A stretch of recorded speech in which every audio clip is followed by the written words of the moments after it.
Hey, what's up, guys? Crypto Kingdom here with another video on Megacryptopolis. I wanted to do a video for those of you who are just starting out and trying to figure out a strategy on how to approach the game and how you wanna play and build. Um, so there's lots of different building types in this game. If you click on them, you can kind of see what they are and kind of what they're doing. This is the building that, these are the two that I currently own. You can see when you click on it, it's building metal. So I'm trying to do sort of an industrial strategy where I produce metal, and then I can trade that metal for mega tokens or Ethereum on the market. If you go down here, we can see some other people. They're taking quite different strategies. So if you click on this one, you can see this is an energy plant, and these are in fact all energy plants. These are all owned by the same person. And when you buy 4 next to each other like this, you can eventually join them into 2 like this. See how when I highlight this one, there's 2 plots together and it's pretty big. If I click on this one, this will be a level 6 building. And then if he makes these 2 together, he can do 4 together, and then he can make it a level 7 if he got all 4 of these together. So you can kind of either strategically go for a cheaper plot of land. If your budget's a little bit lower, you could maybe just try to find somewhere where you think just one little square might work out well. Or if you're like this guy and you want to do some more buildings, you might want to try and get a 2x2 area that's open that you can work in. So like these open 2x2s, if you click on them, you can see these plots of lands are available for purchase. That one's very expensive. I think if you go over here, usually when there's less buildings around, the plots of land are cheaper. So yeah, like over here in this field, you probably find better plots of land. This one's 0.07 ETH only. And then if you get materials, you can build a building on top of that, and there'd be plenty of room here, obviously, if you needed to build a 2x2. But when you're building, you essentially you want to kind of take into account what the other buildings are around you. The zoning is very important.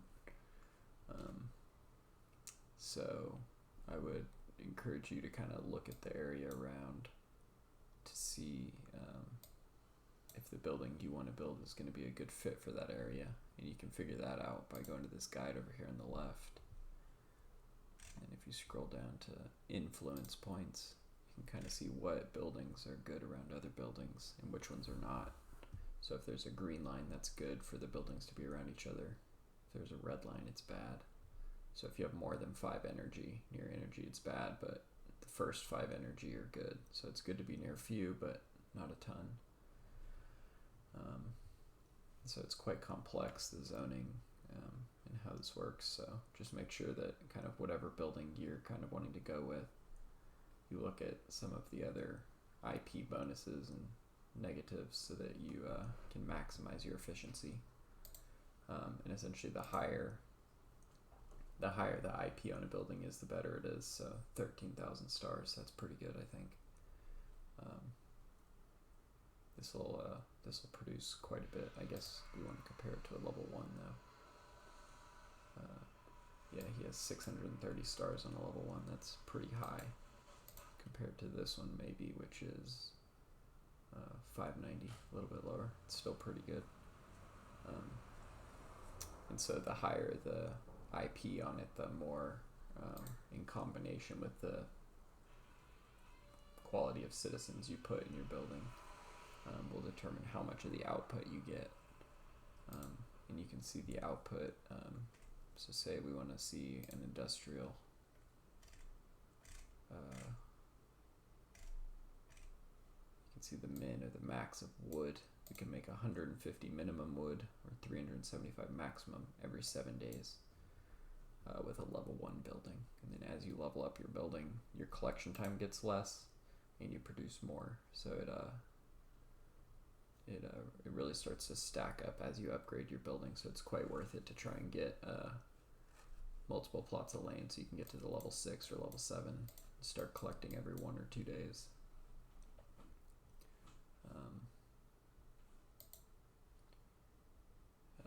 There's some buildings that don't produce things, like offices.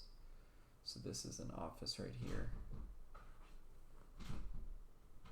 And these guys are just here to collect taxes. So this is a office block level 7. So he's going to collect a lot of taxes from the district. And you can see the district fund down here in the bottom right. It's 2.5 ETH right now. So as people produce things and collect materials, they have to pay taxes. And those taxes go into the local fund and also the global fund. And then those get paid out to people in offices. So the offices don't produce anything. They just take the taxes that other people are paying, essentially.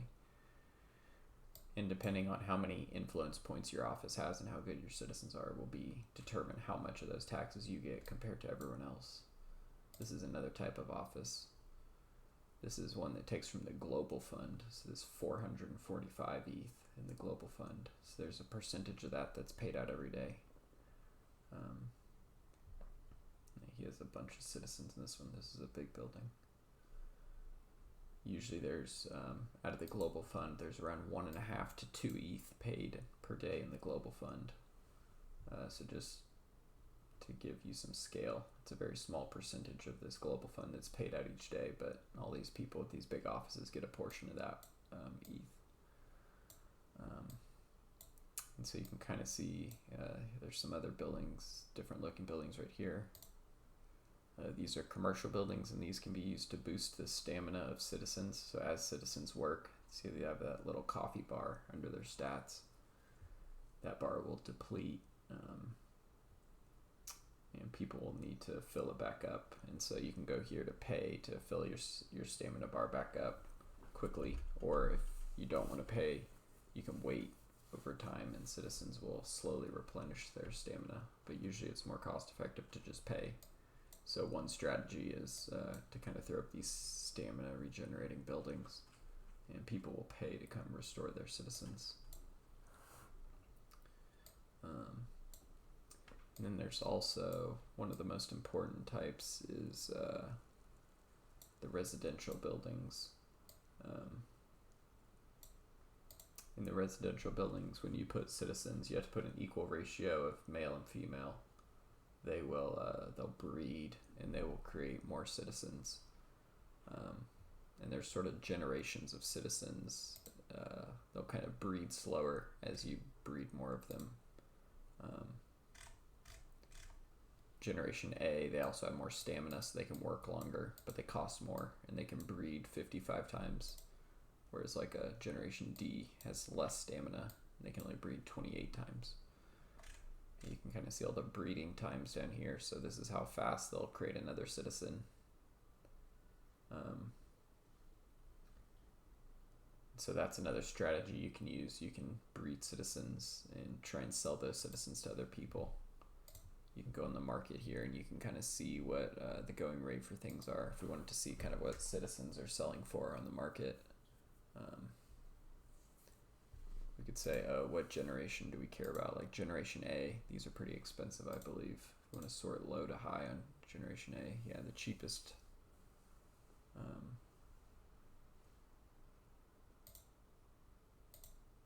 The cheapest Generation A is around 0.08. It looks like that's pretty expensive for one citizen, I guess. If you go down to like Generation D, yeah, obviously get cheaper, 0.02. And so if you just need someone to work, you're better off with like just a lower generation, because you don't need them to breed. You just need good stats. The stats don't matter with the letter. If you just need a good worker, just try to find ones with good stats, which are these letters right here. You can also see like land plots here on the market. This is another good thing to look for. You can try and find deals on here of people selling their types. So say you wanted to go for like an office strat and you want to collect taxes. You could sort low to high here to see like what the best deal on an office is that you could get. And you could buy using your in-game funds here and buy a little piece of land from somebody else that's already built something. Or you could sell yours once you're done using it. I think that's most of the things I wanted to kind of cover in this video on some of the various different strategies you could do. But if you'd like to see more videos like this, feel free to subscribe and click on the notifications down below. And I'll see you guys next time.